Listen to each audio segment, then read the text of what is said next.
Di minggu yang berbahagia ini, kita akan membahas satu tema yang berbicara tentang Tuhan tidak berdusta. Sama-sama katakan dengan saya, Tuhan saya tidak berdusta. Amin.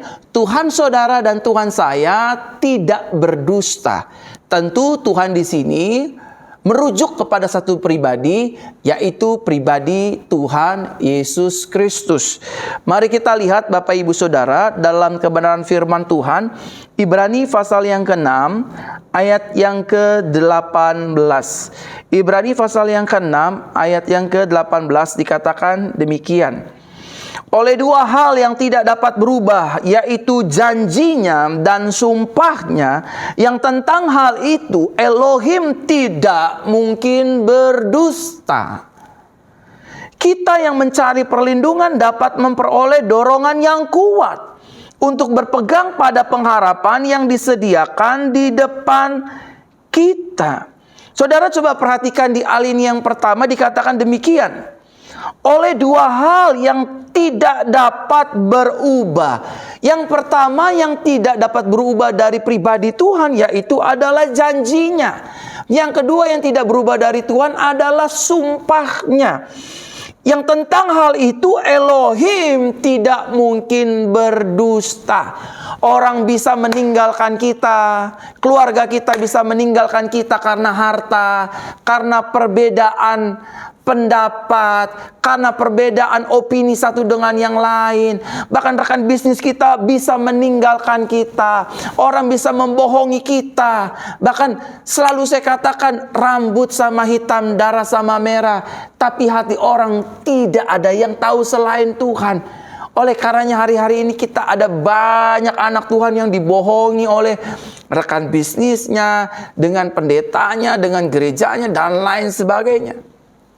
Tapi kabar baiknya Bapak Ibu Saudara, di tengah kita menjalani hidup yang penuh dengan dusta dan kebohongan ini, ada satu pribadi yang dari dulu sampai selama-lamanya dia memegang erat-erat satu sikap yang luar biasa yang dilakukan oleh Tuhan. Dia pegang, dia genggam erat-erat, yaitu yang pertama janjinya dan sumpahnya, yang Bible mengatakan dia nggak mungkin berdusta. Nah, saudara dan saya harus pegang baik-baik bahwa segala yang Tuhan telah firmankan dan ucapkan, maka firman itu pasti akan terjadi. Saudara boleh mereject firman Tuhan, saudara boleh terima firman Tuhan, suka tidak suka, terima atau tidak terima, senang atau tidak senang. Apa yang keluar dari mulutnya Tuhan pasti akan terjadi.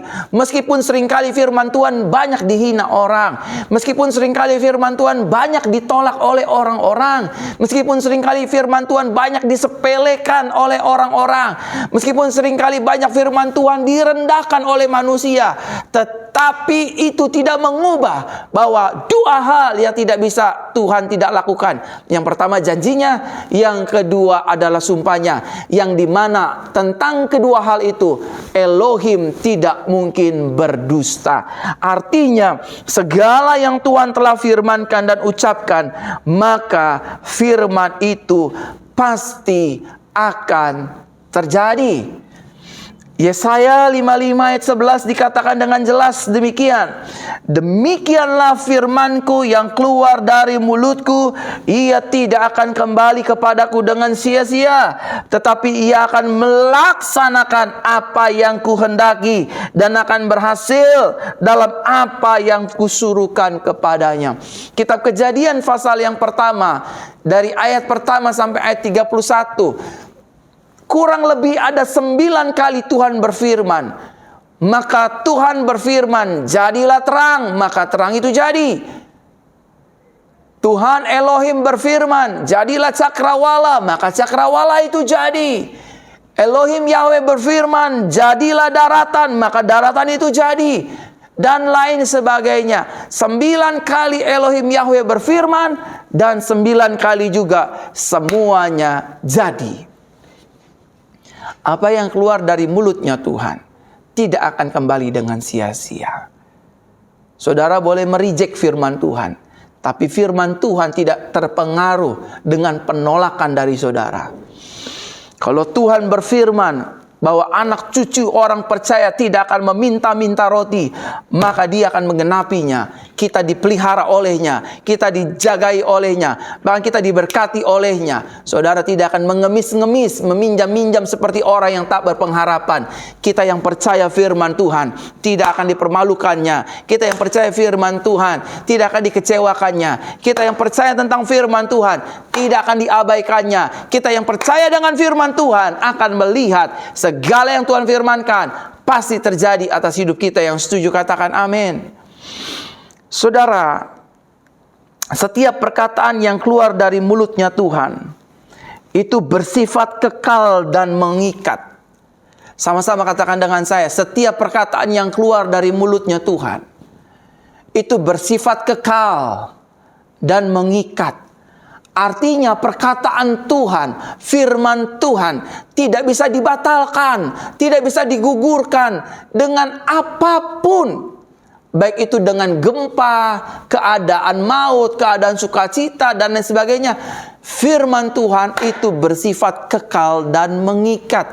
Atau kata lainnya yang lebih sederhananya, firman Tuhan itu ya dan amin. Coba saudara lihat Markus pasal 13 ayat 31. Kita baca dua dalam terjemahan yang berbeda. Yang pertama, terjemahan bahasa Indonesia masa kini. Yang kedua, dalam terjemahan versi mudah dibaca. Markus 13 ayat 31 dikatakan demikian. Langit dan bumi akan hilang lenyap, tetapi perkataanku tetap selama-lamanya. Dalam terjemahan versi mudah dibaca, langit dan bumi akan binasa, tetapi perkataanku tidak akan binasa. Artinya firman Tuhan, perkataan yang keluar dari mulutnya Tuhan itu bersifat kekal dan mengikat. Manusia datang silih berganti. Ada yang lahir, ada yang mati. Ada yang lahir, ada yang mati. Terus sepanjang sejarah manusia itu ada. Begitulah siklus manusia. Begitupun juga dengan pepohonan. Begitupun juga dengan binatang. Ada yang lahir, ada yang mati. Beginilah hidup yang kita alami hari lepas hari. Tetapi perlu kita ketahui bersama Bapak Ibu Saudara terkasih dalam Tuhan. Mulut perkataannya Tuhan bukan hanya bersifat kekal dan mengikat, tapi segala sesuatunya harus terjadi. Katakan amin. Amin. Nah saudara, Yesus yang kita sembah adalah Tuhan yang tidak berdusta dengan firman dan segala janjinya. Sama-sama katakan dengan saya, Yesus yang saya sembah, Yesus yang saya percayai, Yesus yang saya andalkan, Yesus yang saya harapkan, Yesus yang selalu saya elu-elukan, tidak mungkin berdusta dengan firman dan janjinya. Nah saudara terkasih dalam Tuhan, jika Tuhan tidak berdusta dengan setiap perkataan firman-Nya, maka apa respon kita sebagai orang percaya? Apa respon kita sebagai pengikut Kristus? Dari pihak Tuhan, Tuhan tidak akan berubah. Dari pihak Tuhan, firman-Nya pasti terlaksana. Dari pihak Tuhan, firman-Nya pasti terjadi. Lalu apa respon saudara dan saya sebagai orang percaya? Apakah kita diam saja? Apakah kita mau terus dibohongi oleh iblis? Sakitmu tidak akan mungkin sembuh, masalahmu tidak akan mungkin selesai, rumah tanggamu tidak akan mungkin pulih, bisnismu tidak akan mungkin berkembang lagi, dan lain sebagainya. Apakah saudara mau seperti itu? Atau respon kita yang lain terhadap ketetapan bahwa firman-Nya tidak berubah, firman-Nya terjadi, firman-Nya harus tergenapi. Nah, Tuhan mengajarkan kita semua melalui ibadah di hari ini. Yang pertama, jika Tuhan tidak berdusta dengan setiap perkataan firman-Nya, maka apa respon kita sebagai orang percaya? Yang pertama, kita harus mempercayai dan sepakat dengan semua firman-Nya. Apa saja yang Tuhan katakan, saudara harus percaya dengan firman tersebut. Apa saja yang Tuhan katakan, saudara harus sepakat, agree with His word. Kita harus sepakat, kita harus sepakat. Apa sih firman-Nya? Nggak usah jauh-jauh. Lukas 1 ayat 37. Sebab bagi Tuhan tidak ada yang mustahil. Dan saudara harus sepakat dengan ayat ini. Bahwa bagi Tuhan memang tiada yang mustahil. Mungkin bagi kita mustahil. Usia sudah 37. Mustahil kita dapat pasangan. Mustahil kita dapat jodoh. Mustahil bagi kita. Tapi tidak mustahil bagi Tuhan. Karena Tuhanlah yang menjodohkan Adam dan Hawa di Taman Eden. Tuhanlah yang menjodohkan Ishak dengan Ribka. Tuhanlah yang menjodohkan semua tokoh-tokoh Bible. Saudara terkasih dalam Tuhan, bagi Tuhan tidak ada yang mustahil. Mungkin hari ini saudara dengan sinis melihat video ini dan berkata kepada saya, Pak Pendeta tidak merasakan toko saya sepi. Pak Pendeta tidak merasakan saya punya banyak hutang. Pak Pendeta tidak merasakan saya sakit nggak sembuh-sembuh. Sudah berobat ke kanan, ke kiri, ke dokter A, ke dokter B, ke dokter C, dan lain sebagainya. Saudara terkasih dalam Tuhan. Oleh karenanya, kalau saudara bisa punya pikiran negatif tentang Tuhan, kenapa saudara tidak ubah punya pikiran positif? Bahwa bagi Tuhan tidak ada yang mustahil. Bahwa bagi Tuhan apapun yang dia lakukan pasti jadi. Saudara dan saya hanya diminta oleh Tuhan untuk percaya dan sepakat. Gak susah kok. Imanin aja. Percaya aja. Bagi Tuhan tidak ada yang mustahil. Bagi Tuhan segala sesuatu pasti jadi. Saya ini saudara sulit untuk memiliki anak dan keturunan. Saya dan istri saya menikah sudah memasuki tahun ke-8 saudara. Memang masih muda, usia kami, pernikahan kami masih muda. Tapi waktu awal-awal kami menikah, saya ingat waktu saya masih ada di Bali. Saya di Bali honeymoon bersama dengan istri saya. Karena istri saya nggak tahu kenapa dia suka sekali dengan Bali, saudara. Dengan Korea dan Bali, 2 itu aja tempat yang dia suka. Dan 3 mall. Mall apapun yang penting mall ya. Terutama Mall of Indonesia itu udah kayak rumahnya dia sendiri, saudara. Nah, saudara tahu, waktu kami honeymoon, saya kan bingung ya.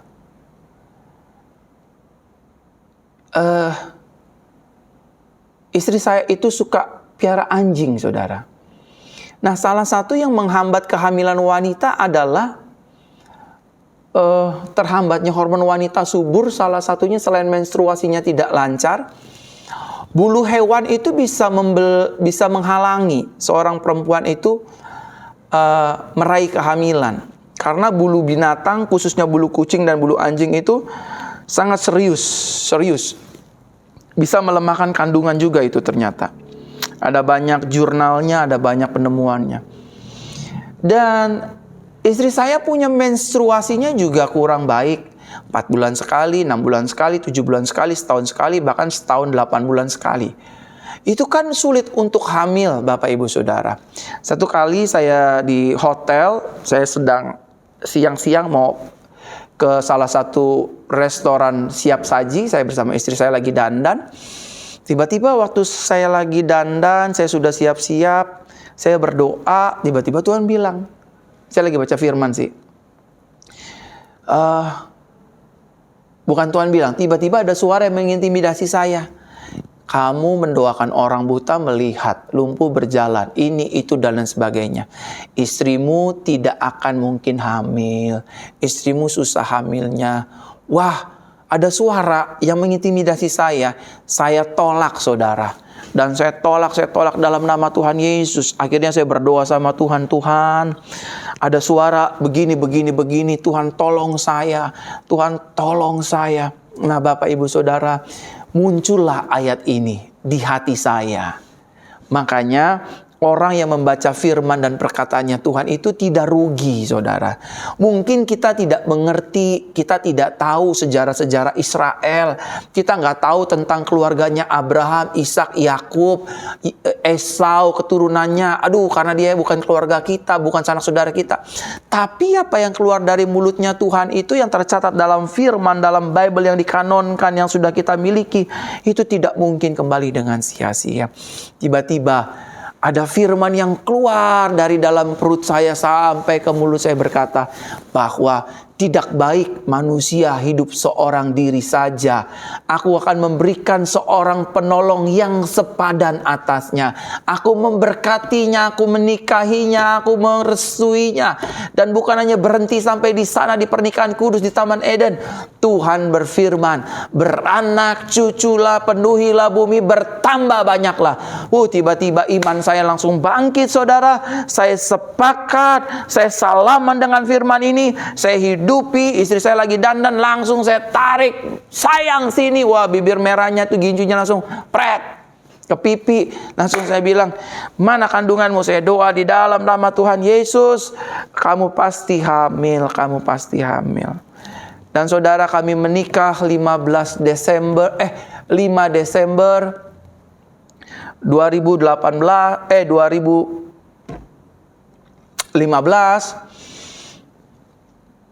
1 Januari 2016 istri saya dinyatakan hamil. Bagi Tuhan tidak ada yang mustahil. Saudara yang ingin punya anak, bilang, bagi Tuhan tidak ada yang mustahil. Saudara yang ingin pulih ekonominya, bilang dengan dirimu, tidak ada yang mustahil. Saudara ingin sembuh, bilang, darah Yesus menyembuhkanku. Bagi Tuhan tidak ada yang mustahil. Saudara yang bisnisnya lagi drop, usahanya lagi bangkrut, bilang, bagi Tuhan tidak ada yang mustahil. Pasti aku bangkit, pasti aku pulih. Dalam nama Tuhan Yesus. Yang kedua, Bapak Ibu Saudara, jika Tuhan tidak berdusta dengan setiap perkataan firman-Nya, maka apa respon kita sebagai orang percaya? Yang kedua, kita tidak boleh ragu dengan firman yang telah Tuhan berikan. Kita nggak boleh ragu dengan firman-Nya. Bahwa bagi Tuhan tidak ada yang mustahil, nggak boleh kita raguin. Bahwa memang benar bagi Tuhan tidak ada yang mustahil. Laut Tebrau dibelah menjadi 2, saudara. Orang mati sudah 4 hari bernama Lazarus bangkit dengan satu perkataan, Lazarus keluar. Keluar orang itu, saudara. Danau yang mengamuk, Yesus berkata, diam, tenanglah. Maka ombak itu menjadi diam dan tenang. Saudara bisa bayangkan, dari mulut ikan keluar koin. 4.000 orang kelaparan dikasih makan. 5.000 orang kelaparan dikasih makan oleh Yesus. Jangan ragukan Tuhan. Tuhan itu bukan manusia. Jangan bimbang sama Tuhan. Tuhan yang sudah mempersatukan rumah tangga kita. Jangan ragukan Tuhan. Tuhan yang sama yang akan memberkati rumah tangga kita. Gak apa-apa kita mulai dari kos-kosan. Gak apa-apa kita dari kontrakan. Nanti satu saat janjinya ya dan amin. Engkau naik jadi kepala. Engkau aku berkati. Engkau akan memiliki apa yang aku berkati. Kelak saudara akan punya rumah. Gak apa-apa saudara mulai dari 1 jemaat, 2 jemaat, 3 jemaat, 4 jemaat. Nanti Tuhan buat rame ratusan, ribuan sampai saudara punya gereja sendiri. Kuncinya bersama dengan Yesus, jangan pernah ragukan Tuhan. Tuhan adalah pribadi yang layak untuk kita percayai. Tuhan adalah pribadi yang layak untuk kita andalkan. Tuhan adalah satu pribadi yang layak untuk kita unggulkan dari segala apapun yang ada dalam hidup ini. Dan yang terakhir, Bapak Ibu Saudara, jika Tuhan tidak berdusta dengan setiap perkataan firman-Nya, maka apa respon kita sebagai orang percaya? Yang ketiga, kita tidak boleh terbawa dengan arus masalah dan pergumulan yang sedang kita alami hari-hari ini. Saudara, ucapan Tuhan, perkataan Tuhan pasti terjadi. Saudara jangan terlalu fokus dengan, tapi dagangan saya sepi, tapi kerjaan saya lagi sulit, tapi masalah saya berat, sakit saya berat, utang saya banyak, bisnis saya lagi hancur, rumah tangga saya lagi pusing. Saudara, jangan fokus sama masalah. Masalah itu tidak bersifat kekal. Mari kita fokuskan mata kita, pengharapan iman kita hanya kepada Tuhan. Tidak ada masalah yang tidak dapat diselesaikan. Selama masih ada Yesus, masalah itu bukan masalah. Saya ulangi sekali lagi. Selama masih ada Yesus Kristus, masalah itu bukan masalah. Selama masih ada Yesus, masalah itu biasa.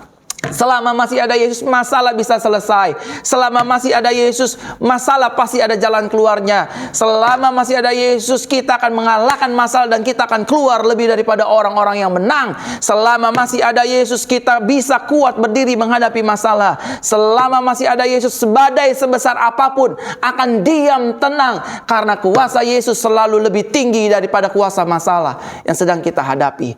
Apapun sakitmu, apapun masalahmu, apapun pergumulanmu, Bapak Ibu Saudara yang menyaksikan siaran live dan video ini, percayalah, Yesus adalah Tuhan yang dapat mengalahkan segala masalah dalam kehidupan ini.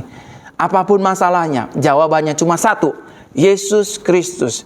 Jangan larut dengan masalah, larutlah dengan Tuhan, larutlah dengan janji Tuhan. Percayalah bahwa Yesus, iya dan amin. Haleluya.